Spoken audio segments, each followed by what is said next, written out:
Justiniano había pasado toda su vida reconstruyendo el mundo romano, recuperando Italia, manteniendo el control de África y conteniendo a Persia.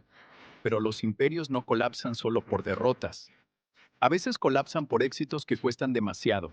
Ejércitos agotados, arcas vacías y fronteras que había que defender todas a la vez se convirtieron en sus mayores cargas. En el oeste, las nuevas conquistas empezaron a resquebrajarse. En el este, Persia observaba buscando debilidad. En los Balcanes, los invasores ponían a prueba la línea del Danubio. Todos estaban en contra del Imperio Romano. Durante el reinado de Justiniano, el Imperio Romano se había expandido de nuevo hacia su antiguo territorio en Occidente y había recuperado la ciudad eterna, mientras también libraba dos grandes guerras con Persia y defendía los Balcanes. Sin embargo, el sobrino de Justiniano y nuevo emperador, Justino II, pronto se vería envuelto en nuevos conflictos. En un momento en que el ejército y los recursos del imperio estaban siendo sobrecargados por compromisos en muchos frentes diferentes. En ningún lugar serían más evidentes los problemas resultantes de esto que en las provincias recién conquistadas de Occidente, que fueron atacadas casi simultáneamente en este periodo por enemigos tanto antiguos como nuevos. Ascenso de Justino. Como los emperadores del pasado, la primera tarea de Justino fue consolidar su poder en Constantinopla. Había un posible aspirante al trono imperial en la figura de Marciano, otro sobrino de Justiniano. Pero como él se encontraba en la lejana África en ese momento, Justino estaba en una posición ideal para tomar el poder. El nuevo emperador entró al gran palacio de la capital custodiado por los excubitores y su comandante, el Gómez Tiberio, donde fue coronado por el patriarca Juan Escolástico, y con su posición asegurada, Justino anunció oficialmente la muerte de su predecesor y se presentó ante el pueblo de Constantinopla en el hipódromo. Una de las preocupaciones más inmediatas de Justino era económica. Los recursos romanos se habían visto muy afectados durante el reinado de Justiniano, cuando se libraron muchas campañas militares, con el emperador afirmando que encontramos el tesoro cargado de muchas deudas y reducido al agotamiento total. A pesar de esto, tenía suficiente confianza en la economía del imperio como para cancelar cualquier impuesto que no se hubiera pagado desde el año 560, después de Cristo o incluso antes. Un acto generoso que sugiere que el Estado no estaba en extrema necesidad de dinero, a pesar de las presiones de los últimos años y algunas preocupaciones entre los contemporáneos. También tendría que seguir lidiando con los continuos problemas religiosos dentro del cristianismo, particularmente los conflictos entre los calcedonios y los monofisitas. Justino intentó fomentar la unidad entre los diferentes bandos de la Iglesia y logró ganarse a los elementos moderados de estas facciones, pero tuvo dificultades para satisfacer a sus seguidores más extremistas, lo que finalmente llevaría a que Justino continuara la política religiosa de oponerse a los monofisitas, la cual también fue continuada por sus sucesores. Caída de los gépidos. Aunque los asuntos internos del imperio que manejó Justino son importantes, al igual que su predecesor, su reinado sería recordado principalmente por sus conflictos exteriores. A la semana de su ascenso al poder, Justino recibió la visita de una delegación de los ávaros y su kagan, Boyán, quienes eran un pueblo similar a los hunos, asentados en la gran llanura húngara al norte del Danubio, y eran famosos por su caballería. Los ávaros habían entrado en contacto con Roma durante la década de los 550 después de Cristo y recibieron subsidios anuales del imperio durante buena parte de las últimas décadas del siglo VI, ya que éste prefería simplemente sobornarlos para evitar una confrontación mayor. Al mismo tiempo, el imperio todavía tenía que lidiar con los gépidos liderados por el rey Choniund, quien controlaba la importante ciudad de Sirmio, en Panonia y partes de la gran llanura húngara. Por último, los lombardos, un pueblo germánico, se habían trasladado justo al sur y al oeste del Danubio hacia Panonia bajo el liderazgo de Alboin y estaban en conflicto con los gépidos. El Kagán Boyan llegó a Constantinopla para reanudar los pagos de subsidios que habían comenzado bajo Justiniano, pero el nuevo emperador se negó. Sin embargo, no hubo una reacción inmediata por parte de los ávaros, y la atención de Roma, por ahora, se centró en los gépidos, donde, en el año 567 después de Cristo, Choniund solicitó la ayuda romana contra los lombardos a cambio del control de Sirmio. Sin embargo, una vez que los lombardos fueron derrotados, Chonión se negó a cumplir su parte del tratado, lo que tuvo consecuencias nefastas para los gépidos. Los lombardos entonces recurrieron a los ávaros en busca de ayuda, lo que llevó a Joniond a solicitar nuevamente la ayuda romana y ofrecer Sirmio a cambio.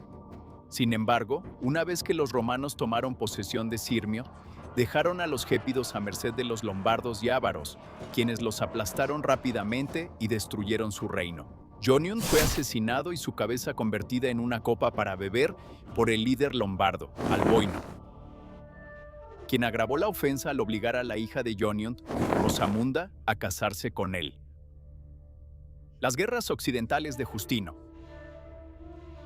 Sin embargo, los lombardos no se conformarían solo con una sangrienta victoria sobre los gépidos, y ahora su atención se dirigió hacia una de las fronteras más vulnerables del Imperio Romano en Italia. Desde la victoria de Narcés sobre los ostrogodos y los francos, la región había estado en paz y se encontraba en proceso de recuperarse de muchos años de guerra. Italia también había visto reducido considerablemente el número de tropas asignadas desde el final de las principales operaciones en la zona.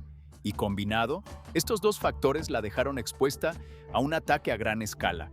Los lombardos invadieron el norte de Italia en el año 568 después de Cristo y comenzaron a avanzar rápidamente, encontrando muy poca resistencia romana. Otros también percibieron que las provincias occidentales eran vulnerables y los enemigos de Roma rápidamente empezaron a aprovecharse de esto. Los ávaros intentaron expandir su propio poder atacando Sirmio, hiriendo al comandante romano Bonus en la batalla. El valle del Po cayó en manos de los lombardos al año siguiente, con la notable excepción de Ticenium, cuya guarnición continuó resistiendo.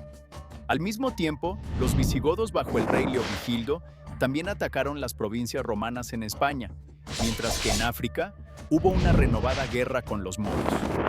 En Sirmio, Bonas fue reemplazado por Tiberio, quien continuó brevemente la guerra contra los ávaros hasta que ambas partes negociaron un tratado de paz en el año 571 después de Cristo. Ticenium también finalmente cayó en el año 572 después de Cristo ante los lombardos, mientras que los visigodos lograron capturar las ciudades de Málaga, Asdod y Córdoba. Pero finalmente también harían la paz con Roma ese mismo año y dejarían al imperio con el control de una parte de España.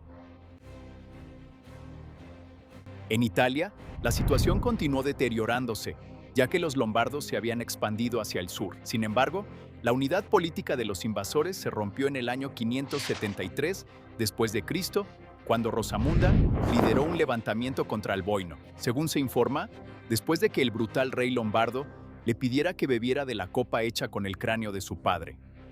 Alboino fue asesinado y su sucesor, Clefo, fue igualmente asesinado solo un año después, lo que llevó a que los lombardos se fragmentaran en numerosos ducados más pequeños. Algunos de estos duques lombardos gobernaron en el norte de Italia, donde su invasión había comenzado.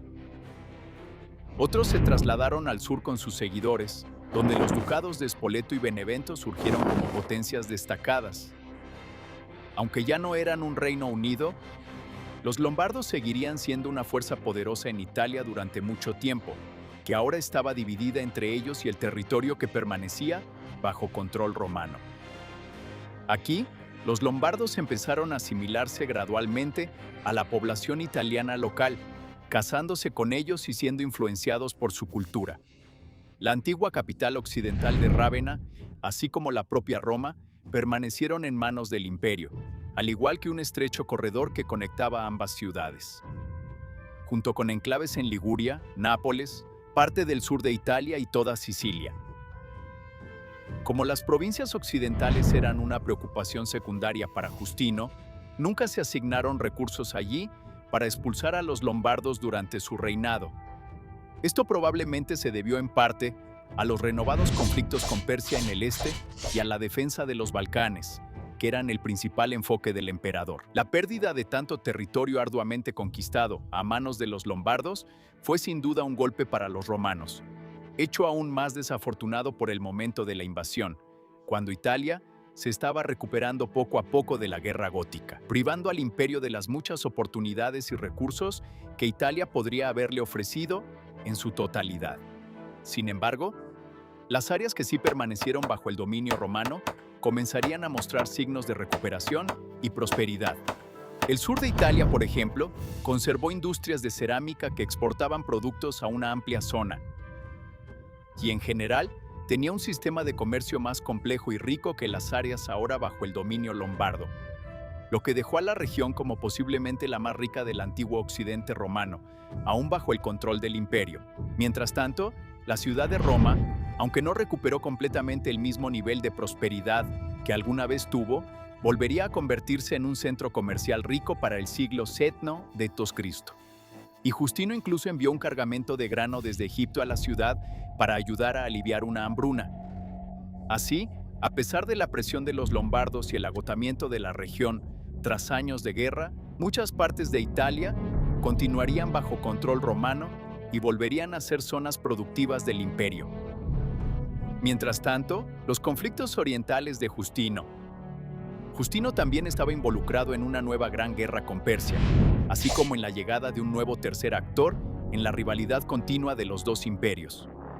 Se trataba de los turcos, otro pueblo que llegaría a desempeñar un papel destacado en la historia romana. Los turcos llegaron desde Asia Central mientras avanzaban hacia el oeste, bajo el mando de César Cisíbulo, y establecieron contacto con ambos imperios. Pero finalmente formaron una alianza con Roma en el año 568 d.C., después de que los persas envenenaran a una delegación turca. En cuanto a la guerra persa, este nuevo conflicto comenzó en el año 572 d.C., cuando el emperador se negó a pagar el subsidio anual acordado en el Tratado de Paz 10 años antes, de manera similar a como actuó con los ávaros. También continuaron las tensiones entre los dos imperios por su influencia en el Cáucaso, donde la posición de Persia se había vuelto más inestable recientemente. Después de una revuelta en Armenia, así como problemas en Mesopotamia, donde las tribus sarracenas, aliadas de ambos bandos, estaban en estado de rivalidad. Estos factores precipitaron otra guerra encarnizada en el este que duraría muchos años. La nueva guerra con Persia había comenzado bien al principio. Los romanos, bajo el mando del Magister Militum per Orientum, Marciano, avanzaron hacia Mesopotamia y sitiaron la ciudad de Nisibis en el año 573 después de Cristo. Sin embargo, cuando Marciano no logró tomar la ciudad rápidamente, fue reemplazado y la operación fue abandonada. Después de eso, un contraataque persa ese mismo año, llevado a cabo por dos ejércitos, saqueó la rica provincia de Siria y sitió Dara. Al mismo tiempo, esta última operación fue dirigida personalmente por el rey Cosroes. Después de un largo asedio, la ciudad cayó ante un ejército persa por primera vez. Desafortunadamente, la salud mental de Justino también había comenzado a deteriorarse, y la noticia de la caída de Dara agravó aún más esto y provocó que el emperador empezara a volverse loco. Sus facultades disminuyeron hasta el punto en que a veces tenía que ser físicamente restringido para evitar que cometiera actos violentos. Sin embargo, Justino continuó teniendo algunos momentos de lucidez y aún era consciente de que estaba enfermo. Esto también llevó a que la esposa de Justino, la emperatriz Sofía, se convirtiera en una figura prominente en la corte imperial, ya que su esposo era cada vez menos apto para gobernar. Se dice que tenía un efecto calmante sobre el emperador y estaba mucho más involucrada en los asuntos del imperio que la mayoría de las emperatrices, donde demostró ser una gobernante capaz. En uno de sus momentos de lucidez, Justino nombró a su comandante de confianza, Tiberio, como César en el año 574 después de Cristo, haciéndolo su heredero preferido y entregando sabiamente las riendas del Estado a alguien que estaba mentalmente apto para soportar la carga. Esto, en efecto, marca el inicio del reinado de Tiberio II, ya que comenzó a dirigir directamente los asuntos del imperio, consultando con Justino solo cuando su enfermedad lo permitía. El principal enfoque del nuevo César Tiberio era la guerra con Persia, mientras intentaba resolver la situación con los ávaros mediante la diplomacia. Este periodo también vio que la frontera en Italia con los lombardos se volviera más estable, ya que ambos bandos aceptaron el nuevo statu quo en la región por ahora. Mientras que en la lejana Crimea, los turcos de repente repudiaron su antigua alianza con Roma y tomaron la ciudad de Bósforo. En Persia, sin embargo, la situación continuó mejorando para Roma cuando Tiberio envió a su comes Scubitorum, Mauricio, a la frontera en el año 577 después de Cristo, quien llevó a cabo campañas contra los persas con gran éxito. El año siguiente también vio la muerte de Justino II, quien padecía de enfermedades mentales. Su último acto fue proclamar formalmente a su sucesor elegido como Augusto. El siguiente periodo de la historia romana bajo su gobierno y el de sus sucesores estaría caracterizado por un largo periodo de guerras casi constantes en la frontera oriental, combinado con amenazas a la estabilidad del imperio desde dentro, lo que llevaría a Roma al límite.